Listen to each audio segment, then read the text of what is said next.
Good morning. आज हम चक्रवृद्धि ब्याज यानी कंपाउंड इंटरेस्ट के उस कंसेप्ट को समझेंगे जिसमें बताया जाता है कि 2 साल में इतना हो जाता है, 3 साल में इतना हो जाता है, या 2 साल में इतना हो जाता है, 4 साल में इतना हो जाता है, तो 6 साल में कितना होगा, या शुरुआत वाला मूलधन क्या था, प्रिंसिपल क्या था। तो इस तरह के सवाल जो होते हैं बड़ा कैलकुलेटिव होते हैं, टाइम टेकन होते हैं, लेकिन हम लोग इसको 2 तरीके से देखेंगे। एक जिसमें पेन लगाने की जरूरत नहीं होगी, और दूसरा पूरा इसका प्रोसेस क्या होगा ये समझेंगे। तो पहले पूरा डिटेल में पूरा प्रोसेस इसका देखेंगे और फिर हम इसको दिखाएंगे कि इसमें बिना पेन लगाए हम इसे बना सकते हैं। तो देखिए पहले समझिएगा, सवाल कहता है कि कोई मेरे पास चक्रवृद्धि ब्याज की दर से कोई निश्चित राशि है जिसको 2 साल में 10,890 रुपया हो जाता, हो जाना बन जाना, ये मिश्र धन यानी अमाउंट के बारे में बोला जाता है। फिर बोलता है कि वह एक कोई धनराशि किसी निश्चित दर से, रेट नहीं मालूम है, यही निकालना होगा हमें पहले, किसी निश्चित दर से 2 साल में 10,890 हो जाती है और 3 साल में 11,979 रुपए हो जाती है। तो बताओ वह मूलधन क्या थी, निश्चित धनराशि क्या थी।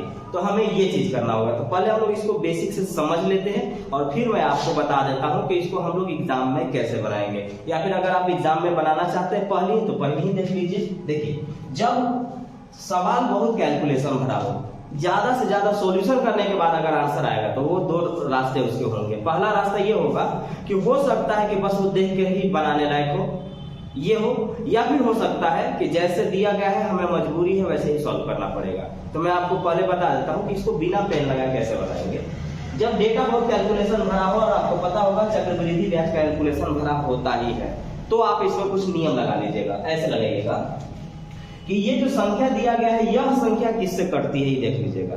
तो यह संख्या के अगर अंकों को योग देखेंगे तो हम देखेंगे कि 9 और 9 18 है, इनको जोड़ेंगे तो 18 आएगा, और इनको जोड़ेंगे तो 9 9 18 और 9 27 आएगा। यानी इनके अंकों को जोड़ेंगे तो 18 और इनके अंकों को जोड़ेंगे तो 9, इनके अंकों को जोड़ेंगे तो 18 और इनके अंकों को जोड़ेंगे तो 27। तो इसका मतलब हुआ कि ये 9 के नियम पर है, 9 का कंसेप्ट है। और 9 का नियम कहता है कि अगर संख्या दिया गया हो तो उस संख्या के अंकों का योग अगर 9 से कटने लायक है, तो जैसे मैंने जोड़ा तो देखिए 9 8 17 1 18 आया, 9 9 18 18 और 7 आपका हो जाएगा 25 25 और 1 और 1 2 27। तो ये वाला 18 और ये वाला 27 आया। तो अंकों का योग अगर 9 से कटने लायक है तो पूरी संख्या 9 से कट जाती है। तो अगर 9 का नियम पर आधारित दोनों मेरे डेटा दिए गए हैं तो पहला डेटा भी जो हमसे मूलधन पूछा गया है वो भी 9 से ही कटने लायक होगा। तो 9 का नियम का आपको मालूम हो गया कि अंकों का योग 9 से कटना चाहिए, यानी जोड़ने पर 9 18 27 45 ऐसे आना चाहिए। तो इनको जोड़ेंगे तो सिर्फ 8 है, नहीं कटेगा। ये वाला 8 और 5 13 है, नहीं कटेगा। 9 5 14 है, नहीं कटेगा। ये 9 है, कट जाएगा, आंसर खत्म। एग्जाम में ऐसे बना के निकल जाएंगे। अब इसको हम लोग समझते हैं कि इसका आखिर वास्तव में प्रोसेस क्या होता है, बनाया कैसे जाता है, क्योंकि ये भी बहुत बड़ा नियम लेकर के इस जगह पर ये बैठा हुआ है, आसान नहीं है। एग्जाम के लिए भी हम कर दिए। अब देखिएगा, कह रहा है कि हमारे पास कोई धनराशि है जो 2 साल टाइम लेकर के इतना हो जाती है और 3 साल टाइम लेकर के इतना हो जाती है। तो आपको देखना है कि इनके बीच में गैप कितने साल का है, तो 1 साल का है। इनके बीच में गैप 1 साल का है, और 1 साल का गैप है तो कितना से कितना हो गया है, देखिएगा 11,979 में से 10,890 अगर हम घटाते हैं तो ये आ जाएगा हमारे पास 10,989। यहां से हमने घटा लिया। तो अब देखिएगा, अब मैं आपको बताना चाहता हूं मेन चीज।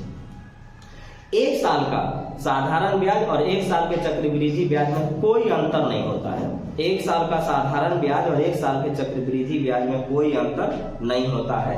तो 2 साल में इतना ब्याज मिला, 3 साल में इतना ब्याज मिला, तो 1 साल में कितना ब्याज मिला, तो 1 साल में इतना ब्याज मिला। अब अगर 1 साल में ब्याज मिला तो हम आराम से देख सकते हैं कि अगर 1 साल में ब्याज मिला, तो अब ध्यान दीजिएगा ना, ये मिश्र धन था, किसके लिए, मूलधन के लिए। ये है मूलधन, ये है मिश्र धन, और ये भी है मिश्र धन। लेकिन 2 मिश्र धन जब एक दूसरे से तुलना करेंगे तो पिछल का मूलधन बन जाएगा। यानी अब इन दोनों के लिए ये वाला मिश्र धन है और ये वाला मूलधन है, यानी इतना रुपया था और इतना बन गया, यानी ब्याज कितना मिला, तो 10,989। तो कितना परसेंट है ये देख लीजिए, तो साफ दिख रहा है 10%।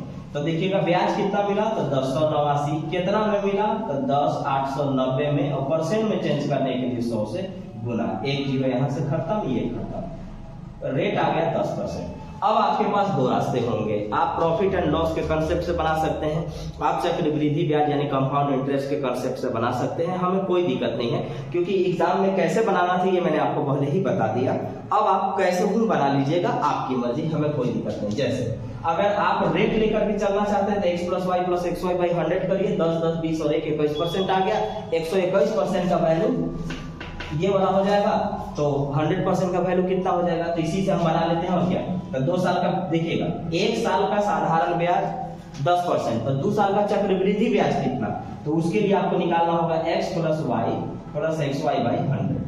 x का मान भी 10, y का मान भी 10, ये रहा 10 प्लस 10 प्लस यही चीज गुना में 10 गुने 10 बटा में 100, 10 10 20 और 1 21%, 21% ब्याज मिला। और 100% का मतलब मूलधन होता है। ब्याज और मूलधन को मिश्र धन कहते हैं, ब्याज और मूलधन को मिश्र धन कहते हैं। तो हम कह सकते हैं कि 100% मूलधन है, 21% ब्याज है, तो जोड़ेंगे तो 121% मिश्र धन बनेगा। तो 121% का वैल्यू हमारे पास दिया हुआ है, 121% का जो वैल्यू है वह है 1089 पर 1 जीरो है। यानी अगर हम यहाँ से देखेंगे तो यूनिट डिजिट बता रहा है कि वह 9 से कटेगा, तो आइए 1% का वैल्यू देखिए, तो 1% का वैल्यू देखिएगा तो देखिएगा ना 9 से कटेगा, और 9 मतलब 0, क्योंकि देखिएगा 9 एकम 9, 9 दूनी 18, 9 एकम 9 और 1 10, तो 1% का वैल्यू 90, 100% का वैल्यू आ जाएगा 9000, और 100% का मतलब मूलधन होता है, 100% का मतलब मूलधन होता है। इसके अलावा भी ढेर सारे तरीके हैं, छोटा सा वीडियो हम कितना तरीका बताएंगे, ये तरीका बेहतर है, आंसर हमारा हो जाएगा 9000 रुपया।